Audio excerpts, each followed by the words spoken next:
Seorang wanita bernama Ijah Tangasa tak kuasa menahan emosi di ruang rapat Pengadilan Negeri Bau-Bau lantaran merasa tidak mendapatkan keadilan. Rumah dan harta miliknya dirampas mantan pembantunya yang melayangkan gugatan di pengadilan. Ibu Ijah kecewa atas putusan pengadilan yang memenangkan gugatan mantan pembantunya bernama Amelia atas rumah miliknya. Rumah yang berlokasi di Kelurahan Tomba, Kecamatan Wolio, Kota Bau-Bau, dibeli Ibu Ijah pada akhir tahun 2005 silam. Bahkan mantan pembantunya menjadi saksi dalam transaksi pembelian rumah tersebut. Ibu Ijah yang tidak bisa baca tulis begitu mempercayai sang pembantu yang telah bekerja dengannya selama 20 tahun. Sertifikat rumah dan barang berharga lainnya seperti emas dan surat-surat penting dititipkan kepada pembantunya. Ibu Ijah lalu menjual rumah tersebut pada tahun 2017. Namun 4 tahun kemudian, mantan pembantunya tiba-tiba melayangkan gugatan di pengadilan yang mengklaim rumah tersebut adalah miliknya.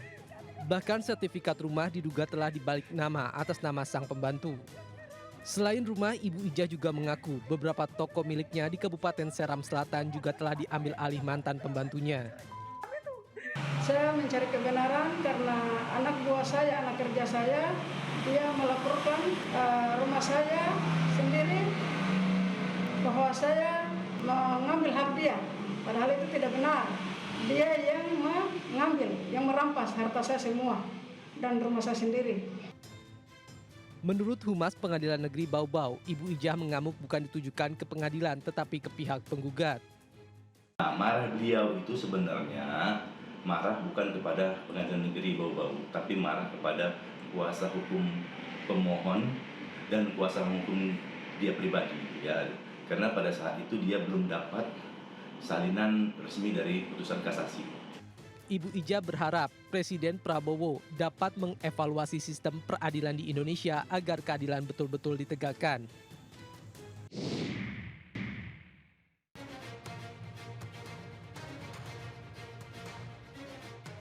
CCTV merekam seorang asisten rumah tangga, Patricia, membawa kabur motor majikannya di kawasan Legok, Tangerang Selatan, Banten.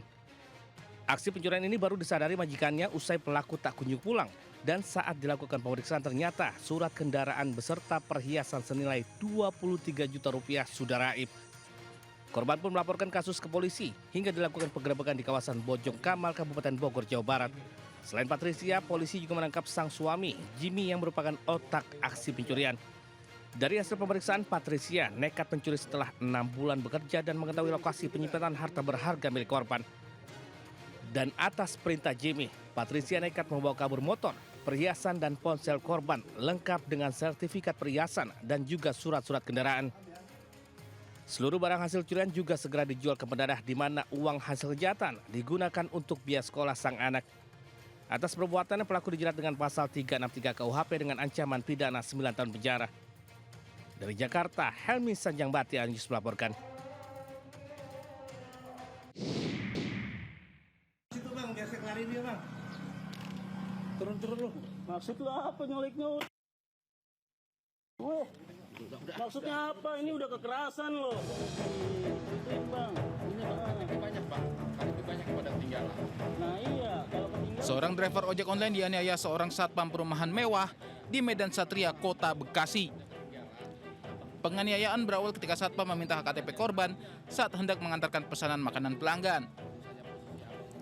Namun korban menolak hingga satpam lainnya tiba-tiba datang dan memukul kepala korban hingga helmnya rusak. Bang, biar saya kelarin dia bang.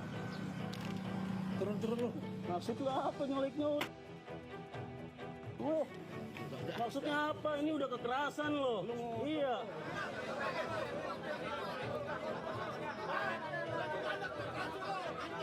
Tak terima rekannya dianiaya, puluhan driver ojol langsung menggeruduk kantor satpam tersebut.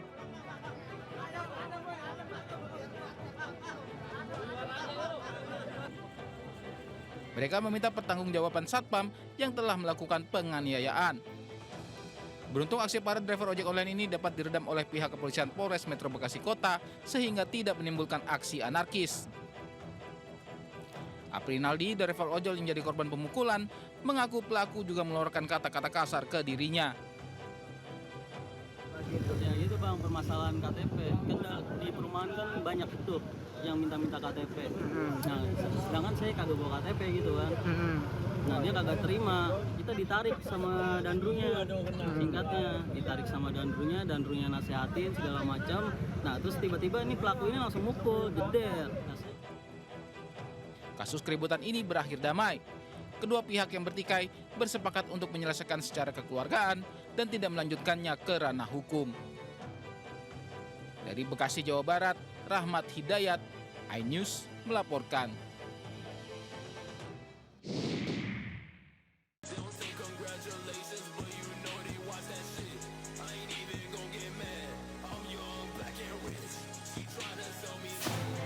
Dalam video yang beredar, seorang pemuda terlihat berdiri dan menari di atas mobil yang sedang melaju di ruas tol Trans Sumatera, kilometer 58 Bakahuni Terbanggi Besar.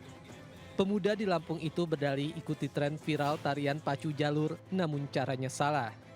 Mereka bergaya bak bocah di depan perahu kayu dengan menggunakan mobil di jalan tol. Bukan menghibur, aksi itu justru membahayakan diri sendiri dan pengguna jalan. Satuan PJR Ditlantas Polda Lampung mengamankan 3 orang yang terlibat. Yang pertama mereka menyampaikan iseng, ya karena lagi viral ya video aura itu mereka juga pengen ikut viral juga, ternyata apa yang mereka lakukan tidak sesuai dan membahayakan pengendara lain maupun dia juga.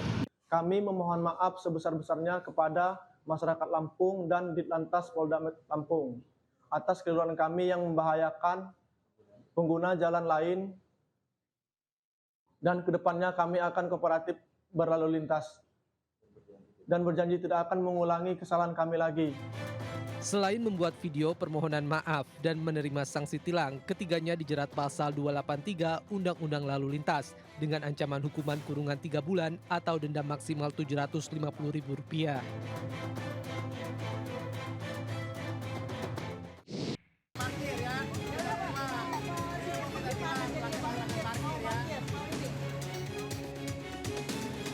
Tiga emak-emak ini langsung melayangkan protes saat menyadari kendaraan mereka yang terparkir di bahu jalan Menteng Raya Menteng, Jakarta Pusat Selasa siang menjadi sasaran penderekan oleh petugas suku dinas perhubungan Jakarta Pusat.